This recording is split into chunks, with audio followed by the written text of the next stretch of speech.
सुन रहे हैं गंगा कैसेट की प्रस्तुति। एहन सुंदर मिथिला धाम दोसर पायब के ही ठाम, दुल्हा दुल्हिन सीताराम जनकपुर में। दुल्हा दुल्हिन सीताराम जनकपुर में।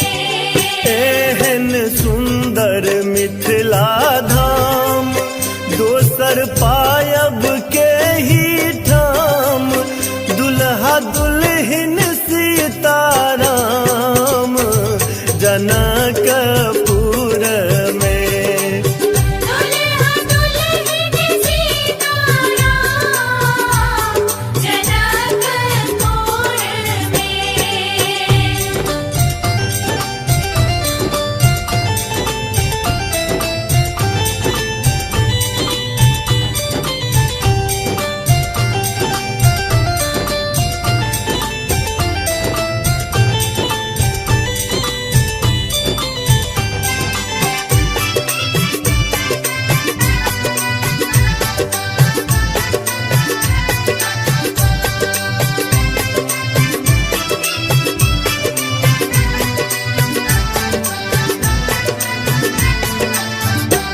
यो हम किया करबै ककरो आस, जखन मिथिला हमर बास। हम किया करबै ककरो आस, जखन मिथिला हमर बास। हमर बहिन छथि खास जनकपुर में। हमर बहिन छथि खास जनकपुर में। दुल्हा दुल्हिन सीताराम जनकपुर में।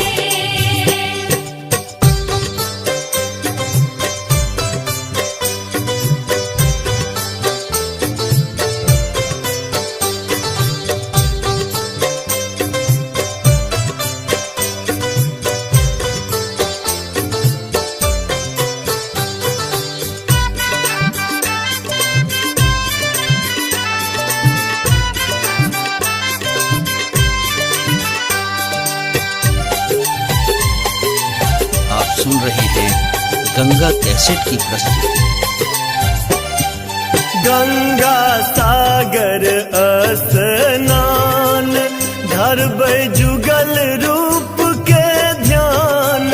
गंगा सागर स्नान धरबै जुगल रूप के ध्यान। पढ़बै पोथी और पुराण जनकपुर में। पढ़बै पोथी और पुराण जनकपुर में। दुल्हा दुल्हिन सीताराम जनकपुर में।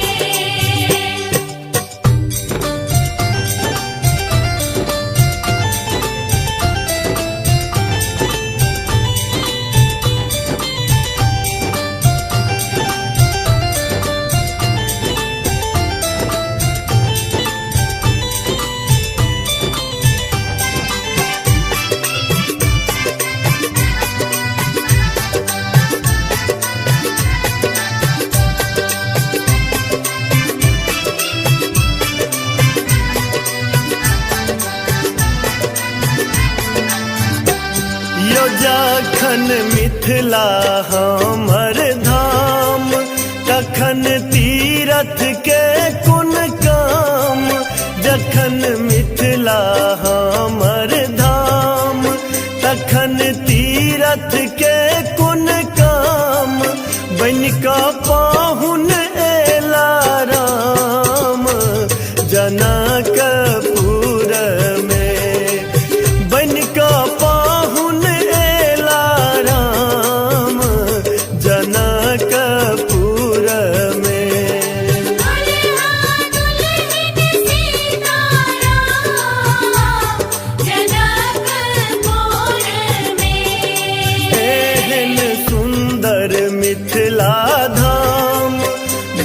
पर